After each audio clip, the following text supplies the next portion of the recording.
Hello, I'm Tim.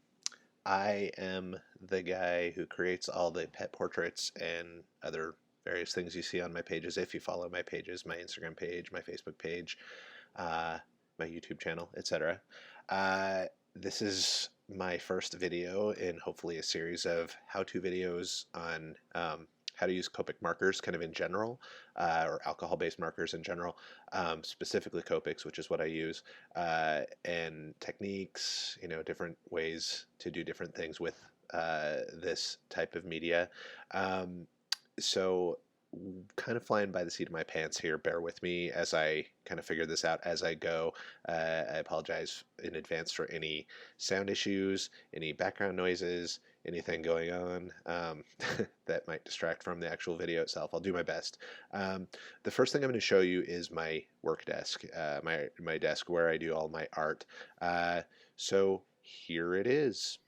All right, so here it is. This is my art table. This is where I do pretty much all my work. I'm going to show you a few things here. I'm going to show you my selection of markers that I have. These are Copic markers. They are alcohol-based ink. They use an alcohol-based ink, I should say, which is a cool kind of medium to work with, and I'll get into that a little bit later. But you can see I have, if you were to actually count these, you'd find I have 72 colors here. Copic makes a lot more than that, but I have found that I'm pretty good with the 72 that I have here. I can pretty much achieve almost any color or any tone from what I have right here, so I haven't really needed much more than this. If I ever do, they make all kinds of other colors, so I could pretty much find whatever I would ever need. Looking at these, you'll see I have a whole ton of grays. This whole bottom row is grays. We start over here from the C's, those are cool grays, to the W's, which are the warm grays. The cool grays, they are called cool because they have kind of a bluish hint to the color, so you'll get a more bluish kind of feel when you lay them down on the paper. Alternatively, we have the warm grays, which they have more of kind of a red or warmer hint to them to give them a warmer color, a warmer tone when you lay them down on the paper. And then you'll also see I have a whole ton of these E's. These are the earth tones that I have. The work I do, mostly animal and pet portraits, I'm going to be using a lot of earth tones. So you'll see I have all kinds of different earth tones here, mostly browns and flesh tones and things like that. But again, I can achieve almost any color I need just from these by mixing and matching them.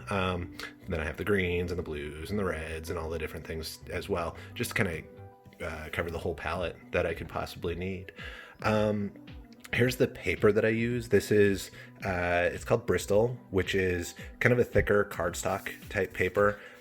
So it is as thin as paper, but it's a little thicker. It's not quite as thin and flimsy as your standard printer paper. The reason I use this is because it works really well with the Copic markers. It takes that ink, that alcohol-based ink from the Copic markers, and really absorbs it really nicely and makes the colors very vivid, and it allows really well for the blending, which I'll get into in a second here. But Bristol does come in two versions, smooth and vellum. I prefer the smooth, mostly because since it's smooth, it doesn't tear up the nibs quite as much of the markers. Just to show you what I mean here, this is the nib of one of my Copic markers. If it focuses in here, there we go. You can see it's got kind of a sharp point on it. There we go. Sharp point right now, which is really nice, but the more you use it on smooth or vellum, it's going to just kind of tear it to shreds. It's going to become really frayed and really rough. Not as much on the smooth as it will on the vellum. That's why I prefer the smooth Bristol. That's why I use it. Over here, I created a color chart, a swatch chart of the different Copic colors that I have, and these are just the base colors. So you'll see like G29 right there is exactly this color right here, G29.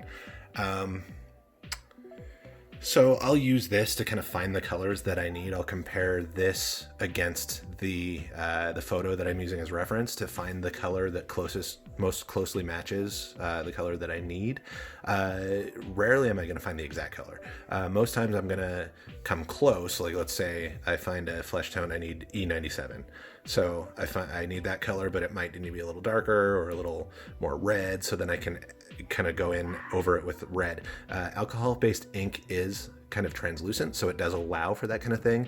I could lay down the E97 color on paper like this, and then I could put some red over it, and it would give me a reddish flesh tone like that. It would get the color that I need. So it's a good idea to have a color chart like this to kind of know where to start and kind of go from there when you're doing this. Next, I'm going to demonstrate how to use some Copic markers. All right, so what I've got here, I've kind of made a few gradations here. This is the cool grays from going dark to light. This is the warm grays. So as I mentioned earlier, the warm grays have kind of a reddish hue to them. The cool grays have kind of a bluish hue. So even though these are both grays, you can see how dramatically different they are, cool versus warm. You'll use these in different scenarios. Sometimes you need the cool, sometimes you might need the warm, sometimes you might need to combine them together. I've done some cool stuff by combining them together, which I think makes things look really unique. So you can definitely play around to get the different kind of tones.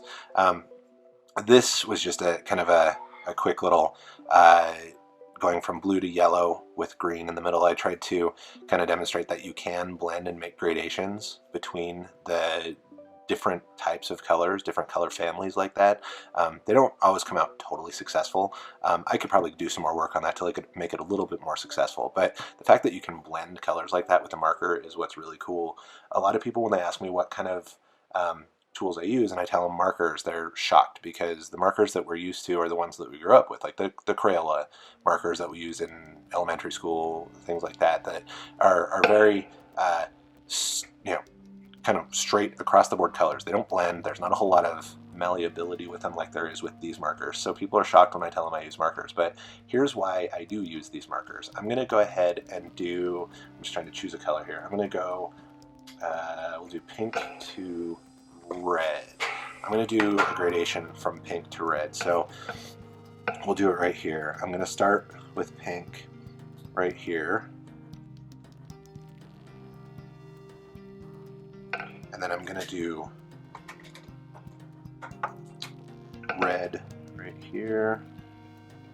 And I'm going to blend these so that you can see how I can get a good gradation.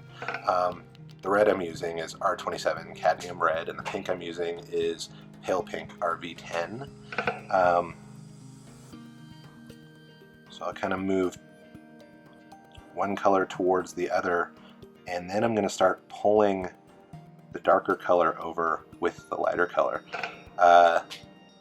As I do this, you'll see the ink on the page actually kind of moves. And now I'm using RV34, which is a dark pink.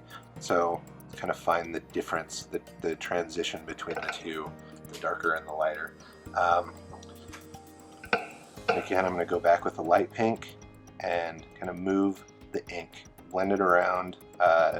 And the reason I say move it is because it's exactly what I'm doing. The ink is on the paper, but I'm still kind of moving it as I do this. And I don't know how well you can see this on camera, but I'm taking the harsher color on this side, the darker color, and dragging it over to the lighter color to give it that gradation that I'm looking for.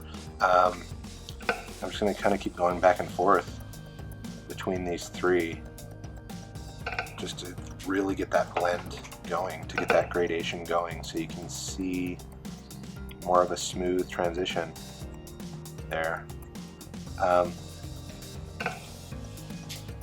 It's getting closer and closer as I do this. This is, again, as I said when I introed this, I'm kind of flying by the seat of my pants here. These are colors I've never really necessarily mixed together. I've never needed to, so I'm not sure how well they'll go. They're going okay, I guess, but yeah, I think that's all right. Really, that's it. Another cool thing about the alcohol-based ink is, and it's something to not worry about, is cross-contamination. As you saw, I'm using the light pink. I'm dragging the darker red over like that. It's not really contaminating the nib. It might be a tiny little bit, but not so much that it's going to cause any problems. When I use the pink again, I get just exactly the pink color without any of that darker red contamination in the nib. As much as I want. It's really quite easy to do. Also, one thing I should mention is the first go around, since the ink is translucent, when I lay down the light pink, such as this, as it dries, it kind of lightens up a little bit. If I go back over it again, it makes it darker. It makes the colors pop a little bit more. So there are times when you might need to do that. Just laying down one line, it's kind of light. Go back over it, it darkens it up, makes it a thicker, more vivid color. Also, as I mentioned, the colors are translucent, so if I wanted to use, I think I used E97 as the example when I was showing the swatch. So let's say I wanted this color. That's not exactly the color I wanted. Let's say I wanted it to be a little bit more red. So that might be a little too dark. Let's go with this. I can go over it with the red. And go back with the E97. And then we're mixing a color here. So we're kind of somewhere between E97 and the red. There's the E97. There's the red. So we kind of found our new color there. So again, back to what I was saying, I can make almost any color with the markers that I have. I don't necessarily need to get specific markers of specific colors to get what I need. So this is just a start. This is just simple kind of mess around with the Copics, figure out what they can do. I'm not going to get too much into detail here. I will do that in further videos. Yeah, sorry about that. That was kind of rough. Again, this is my first attempt at doing this. This is my first video. I'd like to do more, so hopefully it wasn't completely unbearable. But also, if I do more, I'm going to need some ideas. I need to know what to do. I need to know what I need to demonstrate, what questions I need to answer. So please comment below with any questions you have. If you want more clarification on any of the techniques I demonstrated in this video, or you want demonstrations of any other techniques I use, any other tools I use, anything like that, please definitely comment. I'm here to answer your questions, and I'm happy to. So thanks for watching. Please follow my pages on Instagram and Facebook. I'll link to those below, and subscribe to my YouTube channel. That would help me continue doing what I do and help me move forward with this. Thank you again.